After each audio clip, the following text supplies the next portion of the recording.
This is Audible.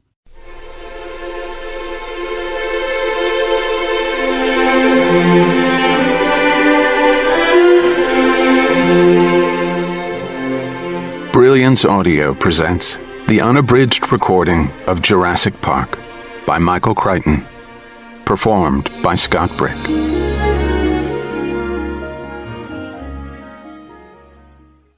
Reptiles are abhorrent because of their cold body, pale color, cartilaginous skeleton, filthy skin, fierce aspect, calculating eye, offensive smell, harsh voice, squalid habitation, and terrible venom. Wherefore their creator has not exerted his powers to make many of them. Linnaeus, 1797. You cannot recall a new form of life. Erwin Chargaff, 1972. Introduction. The InGen Incident. The late 20th century has witnessed a scientific gold rush of astonishing proportions, the headlong and furious haste to commercialize genetic engineering. This enterprise has proceeded so rapidly, with so little outside commentary, that its dimensions and implications are hardly understood at all. Biotechnology promises the greatest revolution in human history. By the end of this decade, it will have outdistanced atomic power and computers in its effect on our everyday lives. In the words of one observer, biotechnology is going to transform every aspect of human life.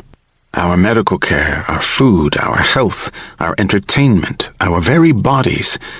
Nothing will ever be the same again.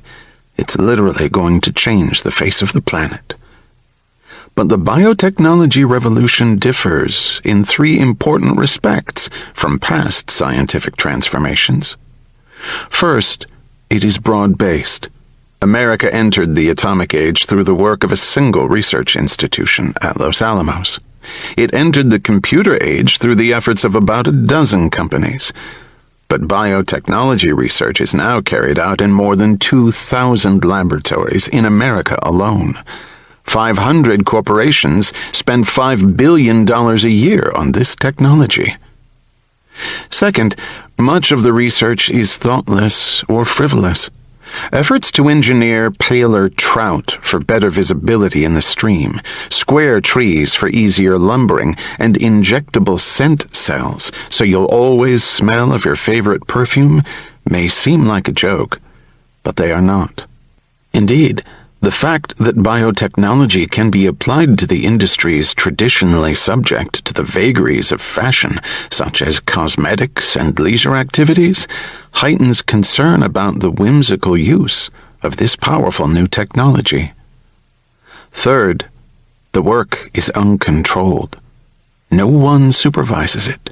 No federal laws regulate it.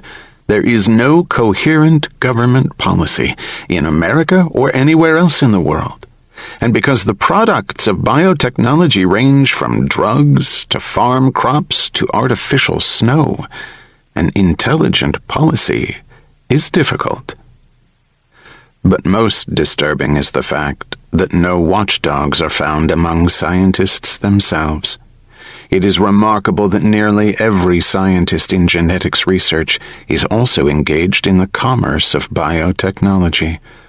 There are no detached observers. Everybody has a stake. The commercialization of molecular biology is the most stunning ethical event in the history of science, and it has happened with astonishing speed. For 400 years since Galileo, science has always proceeded as a free and open inquiry into the workings of nature. Scientists have always ignored national boundaries, holding themselves above the transitory concerns of politics and even wars. Scientists have always rebelled against secrecy in research and have even frowned on the idea of patenting their discoveries, seeing themselves as working to the benefit of all mankind. And for many generations, the discoveries of scientists did indeed have a peculiarly selfless quality. When, in 1953, two young researchers